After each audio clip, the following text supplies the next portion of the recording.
खंदोकदबनी हाइबसिदी Manipur government की अपाम्बनी हाइरे अदे Manipur government की अपाम्ब ओइरगदी गवर्नमेंट मसिदा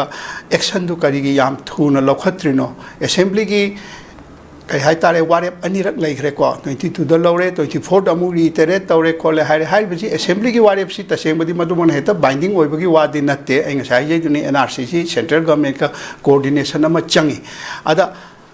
मदु मयामदु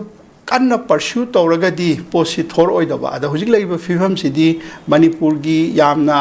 क्रिटिकल ओइरबा जंक्शन अमदा लेरे अदगी अखोइसी चाही अहुम हेना लान सी मायोंगनरे वारी भारीबा अदुना मदुगी नुंगाइतबा मदुगी पेंदबा फुंगटपा मयामदुनेबा अखोइ मियामदा लेरिसे मसी गवर्नमेंट खंगबिबम थोएबा अदुना ngrangi जनरल स्ट्राइक का तौबदो अमरोमददी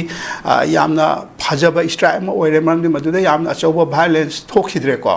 वायलेंस थोखे तौरमि खोला अद खनाते अदुगुंबदी यावदना अखोइ मियामना तौए अदुना गवर्नमेंट सु मदुदी मुन्ना खंगबम थोए अदु खंगी हाइबगी वारीबु मोइ एमएलए चले खोले हाइसे अदा लूरीसी चली बिस एमएलए सी करमाइन चलिनो मदुगी डाटा कई लेरिनो अखोइ मयाम नगासु सुम हाइनबा हौजिक लेरिबा इलीगल इमिग्रेंट सिंग मणिपुर की लेरिबा फिल्म सिदा सिगी स्टेटस सिनिगा हाइबा गवर्नमेंट की डॉक्यूमेंट ऑफिशियल ओइबा अमता सु कोइ लेते इवन आरटीआई थादना मयाम हंगनबा कांदा 1951 की रिकॉर्ड लेते हाइरे इनेबो अदुनादी सिगुंबा सिचुएशन सिदा खरा concrete oiba government central ai hai central government manipur government kanna अखोगी प्रेशर पीबा मचांगी प्रेशर हाइगद्रा लेरिबा रियलिटी ऑफ द सिचुएशन से अदगी अतोप नाकल लमदा हुजी कॉन्फ्लिक्ट सिचुएशन नि मणिपुर द लेरिसी डिस्प्लेस पर्सन मी मयाम अमा लेरि युम कई लेतब कोक्थोंग अमा कदाइदगी अखोइना हाउस लिस्टिंग तौदोरिबा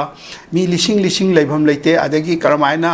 मदुदा इनुमरेटर सिंग चंगदोरिबा ngasi खबर दे यावद इनुमरेटर कयामा ओजा सिंग करिसिंग थबक तौरोइसु हाइरे अदुना सेंसस से मोस्ट प्रोबेबली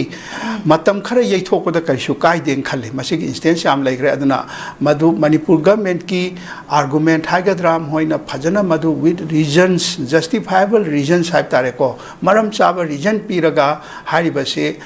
सेंट्रल गवर्नमेंट हाइगदबनी मधु सेंट्रल गवर्नमेंट यारकने न खल्लेब अद हानगी फॉर्मर चीफ मिनिस्टर ना मा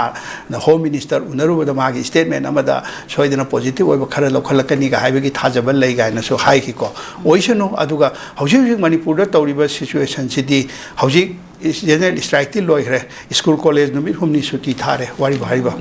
मसी अफब थबक थी नत्ते स्कूल कॉलेज में आम लाइक तंब तो बादु थारी सिसु थादब याद्रे मरमदी इरांग थोरको याबगे फिबम लेरे न अदुदी गवर्नमेंट न खंगमगनी को गवर्नमेंट की मागी इंटेलिजेंस मयाम अमा लेरी मोइना सिचुएशन दु येंगा थादोकने न लवे अदो हारिबा डेवलपमेंट से अफबदी नत्ते न सुमाइना अखोइसी लेबगी महत्ता याम थुना सेटलमेंट अमा पुरकप यानब थबक तो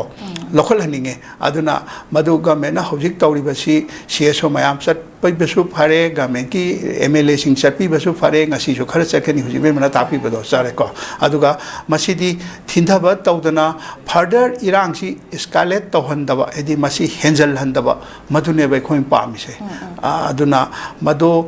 हौजिक हौजिक लेरिबसे करी थोरकदगे हाइबदो खोइना चपचाना हाइबदि ngamdre but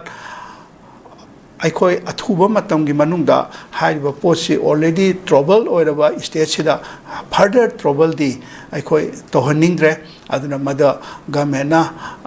फजना खनबिबम थोई थागचरी ओजाना अखोगी बनबीबा मतमदा अखोगी हाइबा इशू सिना मरम ओइरगा हाइतारे सेंटर अमसुंग स्टेट गवर्नमेंट की लोइसंग सिंग बॉयकॉट तौरगनी हाइना लाउथोखिबगा लोइनना यूनिवर्सिटी स्कूल न चिंगबा कया अमसु अखोगी सुटी लाउथोखिबा वाफम सो दुमक लेबसिना मरम ओइरगा अखोगी सरकार की माइकैदगी अगस्त की 20 सिदगी अदुमक अखोगी सेंसस से चथबगी वाफम दुनेबा दुमक लेरिसे ओजा सुमाइना लेबसिदो ओजा इसामक्सो ओजा